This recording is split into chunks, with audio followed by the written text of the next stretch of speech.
Bien, tal y como les habíamos prometido, ya está con nosotros Circe Almanzar, quien es la vicepresidenta ejecutiva de la Asociación de Industriales de la República Dominicana, con quien hablaremos sobre diversos temas de interés nacional. Pero antes vamos a hacer una breve reseña sobre esta importante mujer de la República Dominicana. Circe Almanzar Melgen se graduó con altos honores académicos como doctora en Derecho en la Universidad Iberoamericana. A los 23 años asume el cargo de directora ejecutiva de la Asociación Nacional de Jóvenes Empresarios, institución a la que dedicó 12 años de su carrera profesional, obteniendo en el año 2000 el reconocimiento por su trabajo a través de su ascenso a la posición de vicepresidenta ejecutiva. Realizó estudios de maestría en Derecho Empresarial y Legislación Económica en la Pontificia Universidad Católica Madre y Maestra. Posgrado en Relaciones Internacionales en la Universidad Católica de Santo Domingo, posgrado de alta dirección de la Escuela de Negocios Barna y programa de altos estudios en la Dirección para Líderes de las Américas. A finales del año 2004 fue contratada para el cargo de vicepresidenta ejecutiva de la Asociación de Industriales de la República Dominicana, posición que ocupa actualmente y que le ha permitido continuar con su labor de promoción de la institucionalidad y el fortalecimiento de las organizaciones del sector empresarial. Desde esta posición asumió el reto de fortalecer el sector industrial, tomando como bandera la elaboración de las políticas de desarrollo industrial quinquenales presentadas en el año 2007 y el año 2002. Promovió la aprobación de la Ley de Competitividad e Innovación Industrial que creó Proindustria, aprobada en el año 2007 y reformada en el año 2014. Además, coordinó las dos ediciones del Congreso de la Industria Dominicana y de sus foros de seguimientos anuales. Actualmente es integrante activa de más de 13 consejos de dirección institucionales en representación del sector privado. De ella podríamos decir muchas cosas y durar horas, pero lo dejaremos hasta ahí porque la tenemos aquí frente a frente. Bienvenida a este su programa, Verdades al Aire. Gracias por realmente esa reseña, que poner en un papel las cosas que uno hace realmente, a veces uno no se da cuenta de todas las cosas que uno hace, pero realmente son muchas. Así es, así es. Mire, una pregunta que tengo es en términos personal y hasta curioso. Pensé que se llegaba a vicepresidenta de un sector industrial de otra forma, pero veo que dice en su reseña que ha sido contratada.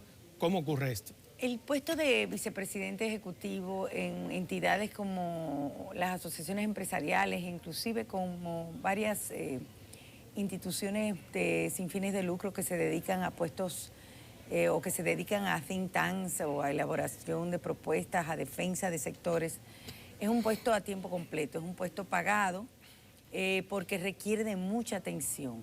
La gente piensa que es un trabajo que no requiere a full time. De hecho, nosotros Pero no hay que ser un industrial. No hay que ser industrial. De hecho, el perfil que debe tener una persona que maneje este tipo de temas es básicamente o economista o abogado, porque lo que hacemos más que nada es trabajar con el entorno del sector industrial, con las reglas de juego del sector industrial, y muchas veces para eso, o la mayoría de las veces, se requiere tener muchos conocimientos a nivel legal, a nivel económico, y también tener una especialidad en paciencia. Y según vemos su currículum, está sumamente preparada para esos fines. Gracias. Mire, quisiéramos preguntarle, ¿cómo ve el sector industrial, la economía del país?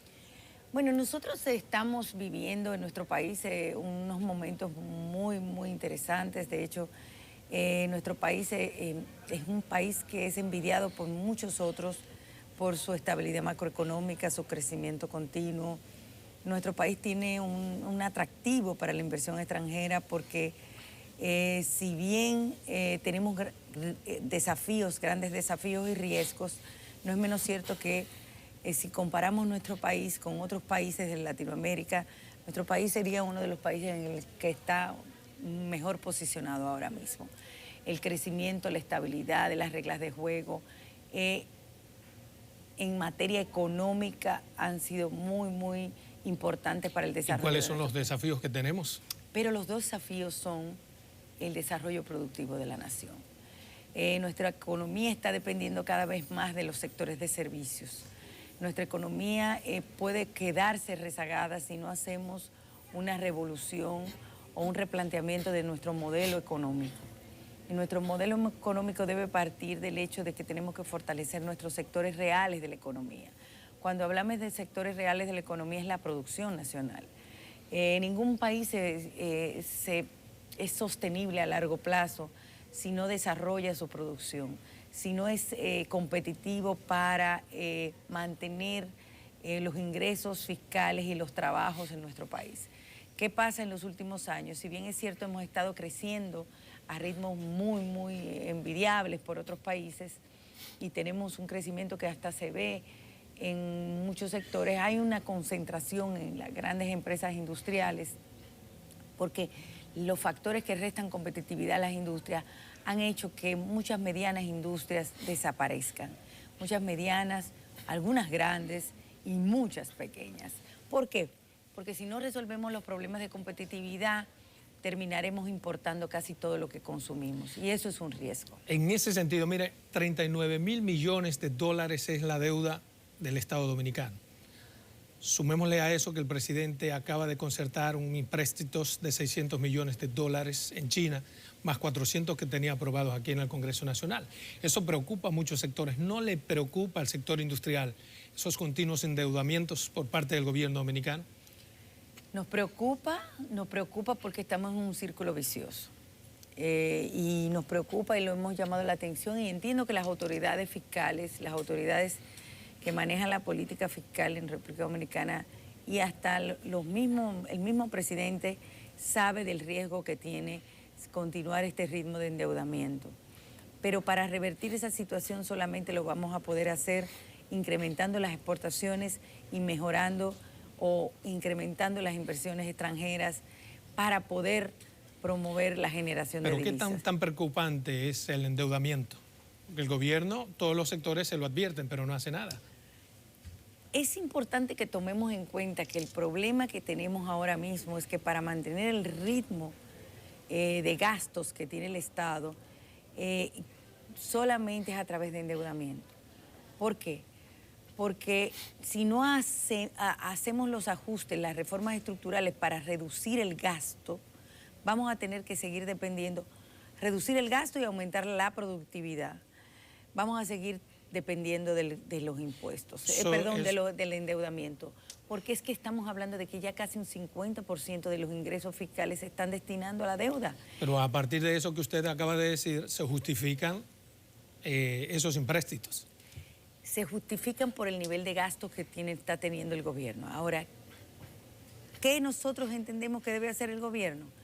Reducir los gastos, no reducirlo, porque esa no es la palabra, eficientizar el gasto.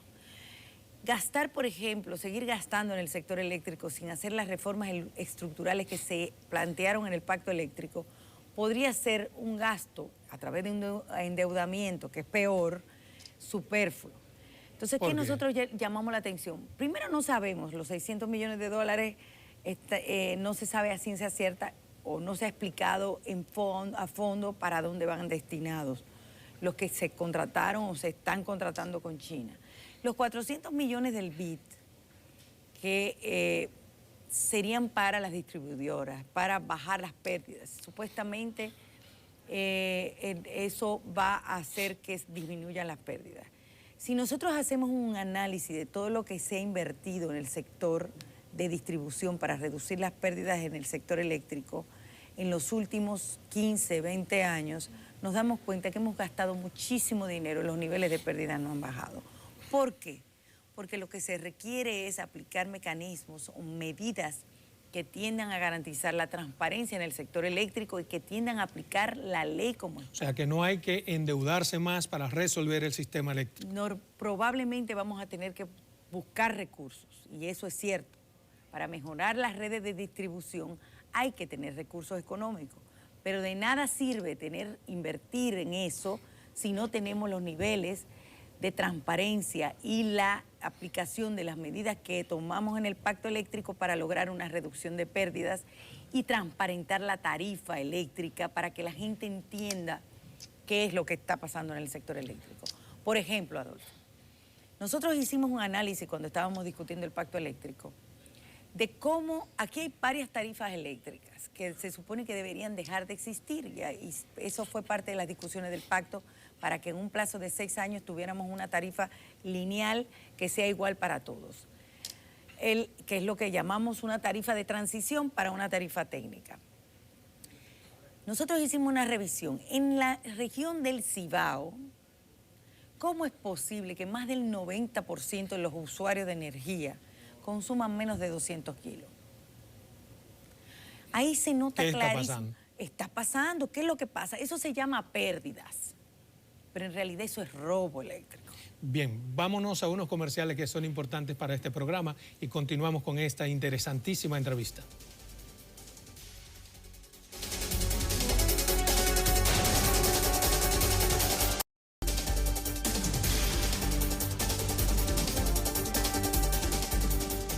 Bien, continuamos con esta interesante entrevista con Circe Almanzar, vicepresidenta ejecutiva de la Asociación de Industriales de la República Dominicana. Antes de irnos a comerciales, ella decía que esas pérdidas, entre comillas, una gran parte se debe al robo de la energía eléctrica. ¿Es así? Es así. Y cuando vemos el resultado, nos damos cuenta que la mayoría de la gente que quizás roba la energía no necesariamente son los más pobres. Porque si vemos que en una región tan productiva como la región del Cibao, el 92% de los usuarios pagan menos de 200 kilos o consumen menos de 200 kilos, estamos hablando de que muchas empresas, comercios no están pagando. Entonces el nivel de informalidad es un retrato de informalidad, de robo, de falta de una cultura de pago. Se ve no solo en la luz, se ve en el agua, se ve en la basura, se ve en los impuestos. Y ese es el problema. Nosotros tenemos un problema institucional grande. Desde esos organismos que tienen que velar por la energía, ¿usted cree que no conocen eso? Y claro que lo deben conocer, pero es que es una situación compleja, porque los mismos administradores de las sedes a veces no pueden con eso.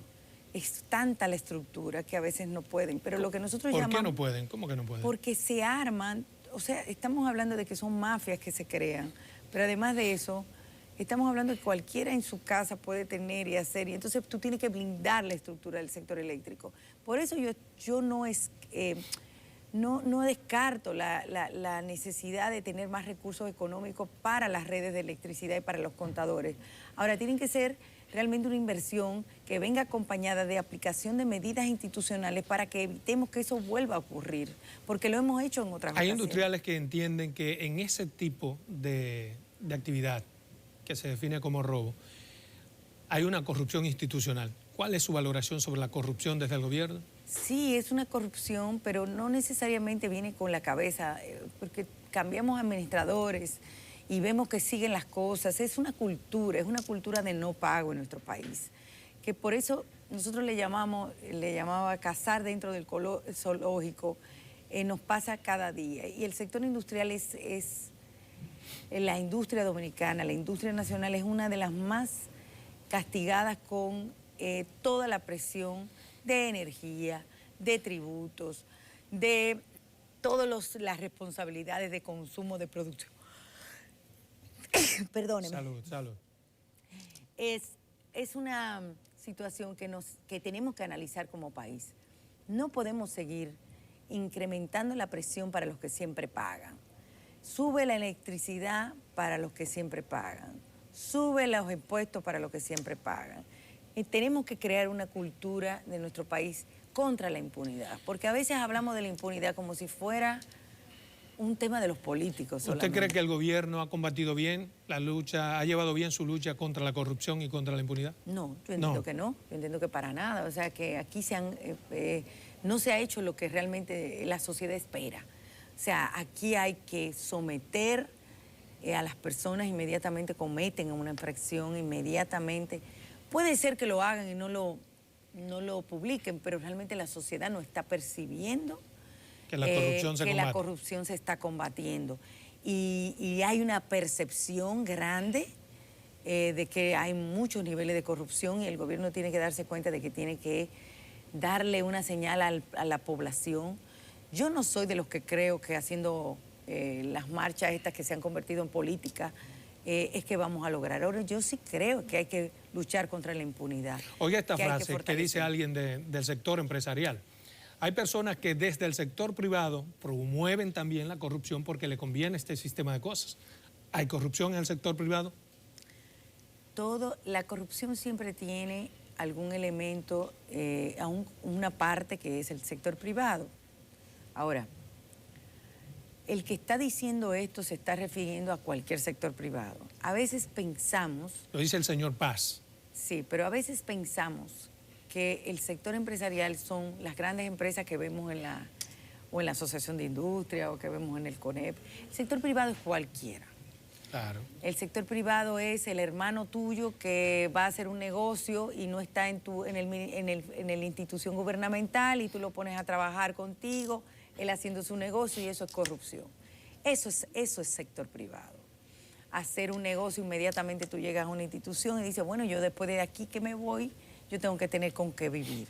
Entonces de repente empiezas a poner a una persona de tu entorno a hacer un negocio, eso es corrupción. Pero corrupción también es tú empezar a llenar las instituciones de todos tus amigos, de tus familiares, de todo. No necesariamente está interviniendo el sector privado en ese tema. Exacto. Actores del sector privado también están promoviendo una reforma fiscal para contrarrestar un tanto lo que está sucediendo, tantos empréstitos. ¿Ustedes favorecen como industriales una reforma fiscal? Yo no le llamaría reforma fiscal y no quiero caer en esa trampa, porque nosotros estamos viviendo, el que sabe lo que está viviendo desde aquí en cuanto a las medidas tributarias, estaría claro de que aquí hay reformas fiscales todas las semanas. La DGI está implementando todo un sistema de reformas muy transformador. Y eso hace que estos cambios tengan un poco inquietas las empresas. Quizás son para la mejora de la institucionalidad, para la mejora de combate al incumplimiento, pero esto está generando muchos cambios en los últimos años, en los últimos meses. Nosotros todas las semanas tenemos trabajo con DGI para las reformas en cuanto a la aplicación de los impuestos. Ahora, cuando hablamos de la necesidad de cambiar la estructura fiscal, eso es otra cosa.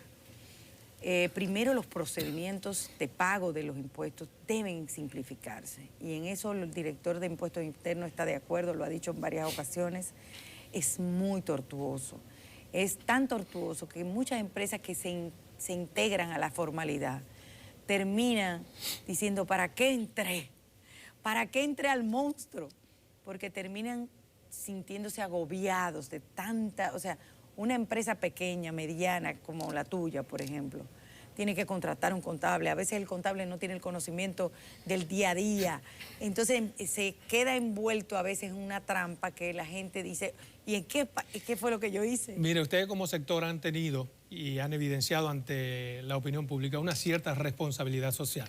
Es decir, ustedes opinan sobre temas de corrupción, sobre lo que pasa en el Tribunal Constitucional, sobre temas nacionales. Pero no los he visto opinar sobre esta tasa de inflación continua versus lo que gana la gente. ¿Ustedes no favorecen un aumento general de salario? ¿Eso también les afecta? Bueno, la inflación en nuestro país es muy baja. O sea, la inflación, ustedes me dirán, bueno, la inflación que usted percibe en los supermercados es otra. Es cierto, o sea, hay un impacto en los precios que no se refleja en los números que da el Banco Central.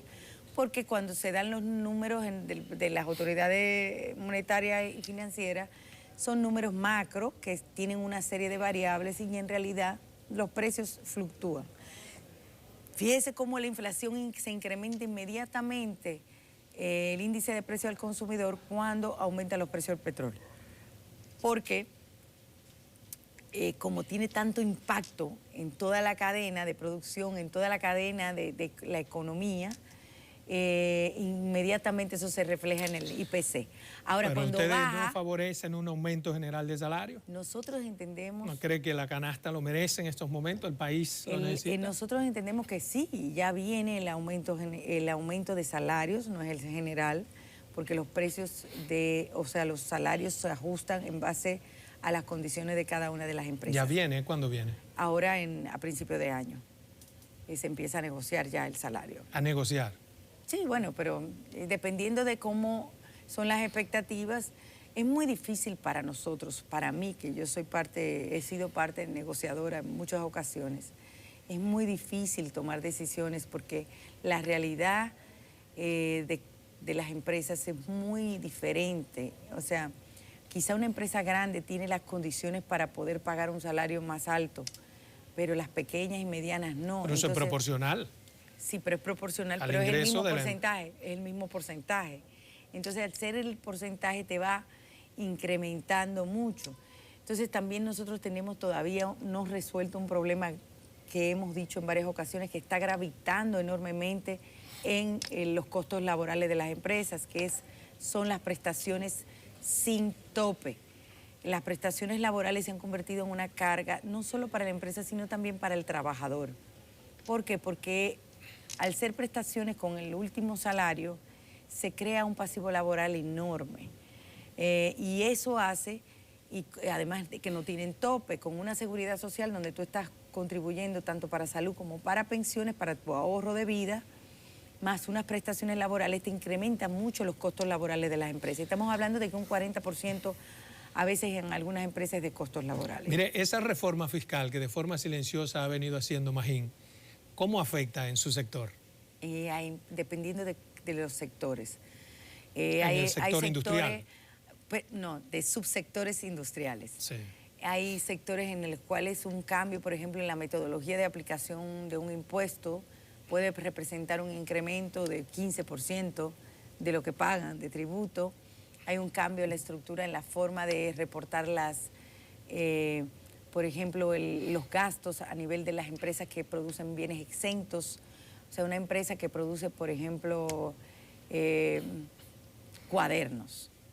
Esa empresa asume costos y entonces con ITEVIS, y se supone que había un mecanismo para tú comprar sin ITEVIS o para adquirir servicios sin ITEVIS. Ahora hay un cambio en la metodología y esa empresa que produce cuadernos no va a poder compensar ese ITEVIS y va a tener que llevarlo a costo. Eso implica mayores costos para la industria. Pero ustedes alegan que la competencia desleal es uno de los factores que más les afecta. La competencia y la carga tributaria. Exactamente, y el contrabando. Y el contrabando. ¿Qué tanto les afecta esa competencia desleal y ese contrabando? Cuando hablamos de competencia, fíjense que están vinculadas las tres. Aunque el contrabando y la evasión ya son elementos ya de delitos, y estamos trabajando con una ley que se va a aprobar próximamente para varios sectores de ilícito, contra el ilícito. Pero la carga tributaria hace que en una excesiva carga tributaria en un sector, por ejemplo, en el sector industrial, la carga tributaria representa aproximadamente el 35% de toda su producción, que con respecto a otros sectores es que no pagan nada. Por ejemplo, el turismo no paga, zona franca no paga. ¿A eso ustedes llaman competencia desleal? No. ¿A sectores que no pagan? Es una carga muy grande. Entonces, ¿qué pasa? Esa carga hace que mucha gente trate de eludir el pago de impuestos y se convierte en un incentivo a la informalidad, porque mientras más carga tú tienes de presión tributaria, una diferencia de no pago de impuesto puede representar mucho más de lo que tú te ganas de margen. ¿Cuál sería el porcentaje de contrabando que le afecte tanto a ustedes? El caso del contrabando es específicamente para las bebidas alcohólicas, para los cigarrillos, que son los sectores más gravados de la economía.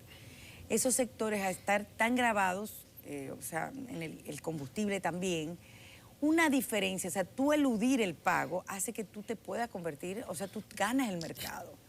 Si tú le vendes a un cliente, a un comerciante, sin ese impuesto, tú te estás ganando todo ese margen. Mire, los industriales tienen una actividad en la que han puesto de manifiesto también su competencia ética y moral.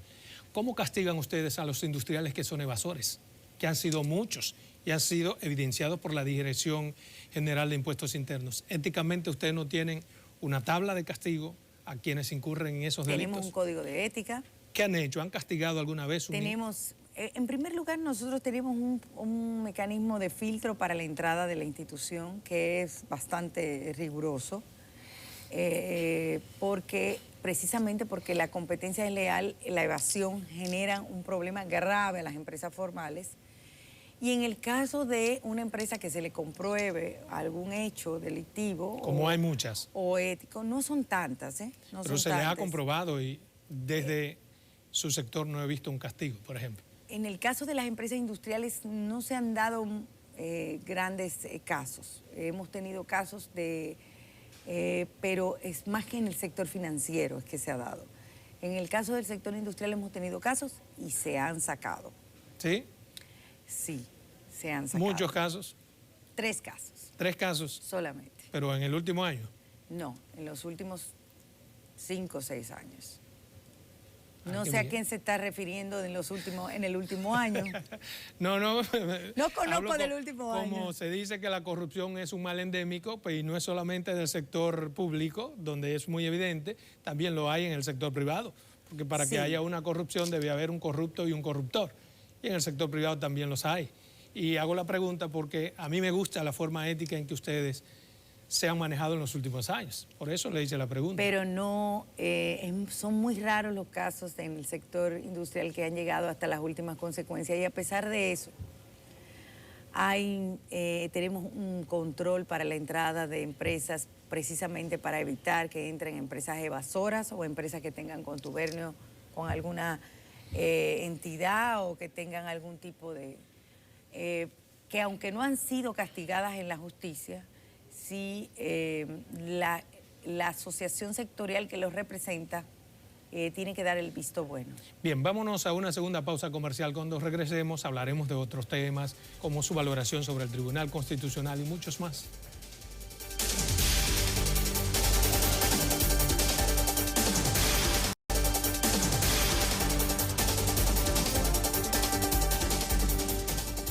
Bien, continuamos con esta interesante entrevista. Mire, antes de irnos a la pausa, quería preguntarle, hay un impasse en el Congreso Nacional en torno al artículo 59 de la Ley de Presupuesto. ¿Cuál es su valoración? El gobierno pretende hacer cosas que algunos congresistas entienden que subvierte la competencia que a ellos le corresponde. ¿Usted está de acuerdo? Mire, nosotros advertimos hace aproximadamente 4 años del peligro que tenía establecer disposiciones en la ley de presupuesto que tuvieran que ver con modificaciones a leyes específicas. Y la gente no se dio cuenta de la importancia que tenía porque pensaban que era por un interés particular del sector industrial, porque a nosotros nos modificaron la ley de proindustria en una ley de presupuesto hace aproximadamente 3 años. Y empezaron con la ley de proindustria, cambiando la ley de proindustria a través de la ley de presupuesto. Después fueron añadiendo otras. Y ahora llegamos al extremo de establecer un artículo donde te permita vender acciones del Estado, de instituciones del Estado, sin pasar por el debido proceso de ¿Ustedes se oponen a transparencia. esa...? Yo entiendo que eso es una locura. Una locura. Ya el ministro de Hacienda tuvo que transparentar esta semana qué es lo que quieren hacer. Pero lo ideal sería que se transparentara adecuadamente. Usted es un gobierno que tiene un Congreso mayoritario, o sea, que tiene una composición de un Congreso con una simpatía mayoritaria a su partido y a su gobierno, prácticamente casi absoluta. Entonces usted va a basarse en una ley de presupuesto para algo que amerita niveles de transparencia para que la población se sienta confiada de la operación que está haciendo. Yo creo que ellos no lo han pensado bien. Yo creo que a quien le perjudica eso es al propio gobierno. El gobierno pretende vender las acciones o la mitad de las acciones de la energética Punta Catalina. ¿A través de ese método usted lo favorecería? Que me parece muy bien que busquen inversión privada, porque al fin y al cabo, el Estado no está para ser empresario. Si bien ya incursionaron en la inversión de la construcción de la planta, ya la operación debería estar en manos del sector privado, porque si no tú estás desviando tu atención. Y ya hemos tenido ejemplos de empresas que han estado manejadas por el Estado que no dan resultados. De hecho, las mismas distribuidoras tienen problemas de eficiencia. ¿Se favorece entonces la venta de esas acciones? Yo favorezco. ¿Al sector privado, nacional o extranjero? Y la operación en manos del sector privado. Yo favorezco eso y entiendo que eso sería lo idóneo para este gobierno, para cualquier gobierno. ¿Al sector externo o al sector empresarios nacionales? Lo que sea. Lo que sea. Lo que sea, eso bajo un proceso de licitación. Bajo un proceso de licitación. Ahora, este artículo 59, yo entendería que si bien lo están estableciendo ahí, eso no quiere decir que no van a agotar un proceso de licitación. Porque para cualquier... Para eso se pone ahí, para evitar el proceso de licitación. Pero fíjense lo importante que es este tema de Punta Catalina, porque nosotros favorecimos la inversión en Punta Catalina como sector industrial, porque estábamos, o sea, entendimos que se requería una inversión grande, fuerte de energía, de generación de energía, que pudiese bajar los costos de la energía en nuestro país. El carbón te hace menos dependiente de los combustibles fósiles y te hace que la energía baje en el precio del mercado spot y por lo tanto eso hace que más competitiva la energía al sector industrial. Claro está, más de ahí no se debería tener, o sea, una planta más de carbón no deberíamos tener por el tema del medio ambiente y el impacto. Y ya de hecho se están viendo las inversiones en energía renovable. Ahora bien, lo que está pasando ahora, y es lo que tenemos que estar vigilantes, es que va a entrar en operación Punta Catalina. El gran aspecto que debemos tener cuidado es a cuánto van a negociar. ¿Cuál es el valor? ¿Cuál es el valor de compra de energía que va a tener esa planta? Porque en la medida, si bien es cierto que te va a bajar el precio de energía porque es una energía más económica, no es menos cierto que el contrato que va a tener CDE, o sea, el Estado con Punta Catalina, tiene un precio. Y ese precio tiene que ser, no puede ser alto para que podamos tener un impacto favorable en los costos. En la compra de del carburante. En lo que gastamos en energía. ¿Cuál debería ser más o menos el precio en estudios que ustedes han realizado sobre la materia? Nosotros planteábamos 8 centavos, 7 centavos de dólares. ¿Usted cree que debe ser lo máximo a que el gobierno se enfrasque en la compra del precio de los combustibles con la compañía a la que le van a ceder esos contratos? Así es. Eso es lo que más de ahí sería perjudicial. Más de ahí sería perjudicial para el país. Para el país. Ahora, si un inversionista compra bajo unas condiciones de que el precio sea 12 centavos, 13 centavos, 14 centavos, estaríamos haciendo un contrato que beneficiaría al inversionista, no al Estado dominicano. Como industriales se supone que ustedes tienen acceso a ese tipo de información. Todavía ¿Todavía no está establecido, no, todavía. Es que tienen que terminar, tienen que hacer todo el operativo, tienen que hacer los cálculos, hay que licitar quién va a operar. Bueno, ya de por sí ya la construcción termina y empieza ya las pruebas, ya empezaron las pruebas. Entonces vamos a ver, pero tenemos que estar vigilantes. Yo sí entiendo que ese artículo 59 es una aberración. Mire, hablando de combustibles y de cosas negativas, se está promoviendo diversos sectores de la sociedad. Insisten en que hay que modificar la ley de hidrocarburos. O sea, una ley que afecta a todos en sentido general. Además de transparentar el si sube, sube y si baja, baja, modificarla en sentido de que sea menos perjudicial para los ciudadanos. ¿Ustedes favorecen la modificación de esa ley de hidrocarburos? Miren, yo entiendo que la gente se crea expectativas que no se pueden cumplir. O sea, nosotros no producimos petróleo. Recuerdo que yo en unas declaraciones dije, ¿pero qué creen? ¿Que tenemos una varita mágica? Y eso se ha pegado, lo de la varita mágica. Nosotros no producimos petróleo. Nosotros dependemos de esas importaciones. El impacto de esas importaciones en nuestro país es grave, porque cada vez que aumenta, por ejemplo, el barril de petróleo $10 en el mercado internacional, eso representa el incremento que pudiéramos tener en un año por el turismo en República Dominicana. O sea, todo lo que hemos logrado en los últimos años, por ejemplo, de incremento en las divisas en turismo, se gastó durante los primeros meses de este año por el precio del petróleo. Mi pregunta sigue siendo si favorecen o no como sector. Entonces, el una tema modificación no es, a la ley de hidrocarburos. Yo no entiendo que eso no es el problema, porque si nosotros vamos a crear un círculo vicioso en torno a que no fluctúen los precios, nosotros vamos a quedar entrampados con otro déficit fiscal. Nosotros tenemos que dejar que fluctúen las cosas. No la favorece. Ahora bien, si en algún momento se debe revisar la ley 112.00, que es una ley ya vieja, que establece el impuesto específico, y luego se puso el impuesto ad valorem, porque recuerden que el impuesto ad valorem fue una sustitución de la comisión cambiaria que tenemos en ese momento. ¿Ustedes se acuerdan? Sí, me acuerdo. Si hay que cambiar en algún momento esa ley 112.00, como lo vimos en un evento que tuvimos recientemente, tendría que ser manteniendo que los precios se transparenten.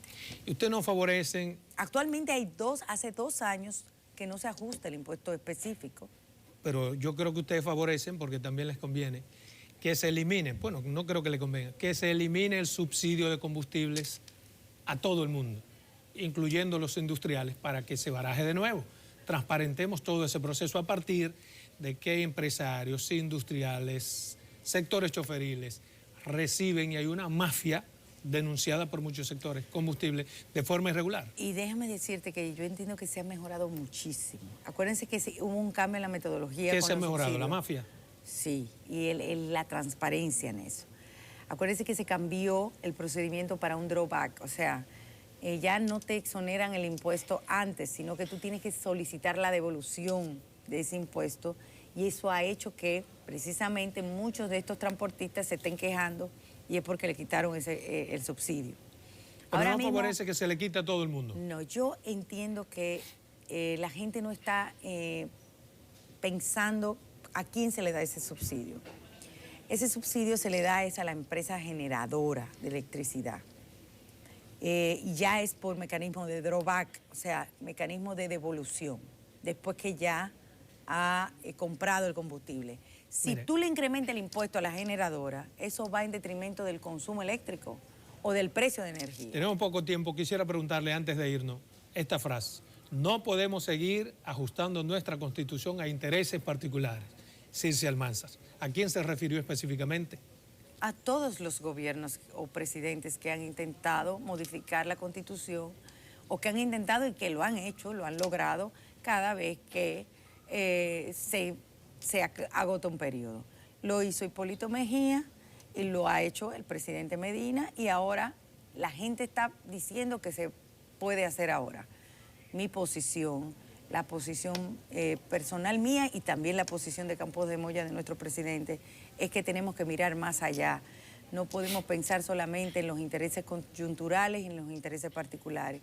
La institución, nuestra Carta Magna es un pacto, es un pacto. La Constitución establece un pacto entre caballeros. Esta que tenemos ahora fue producto de un pacto. Me pregunta uno de los camarógrafos si usted sabe bailar. Sí. Mucho. Me falta la bachata, como que no soy muy experta en bachata, pero merengue y salsa sí. Bueno, interesantísima entrevista. Me ha agradado tenerla aquí como invitada. Gracias por aceptar nuestra invitación a este su programa, Verdades al Aire. Gracias. Un placer.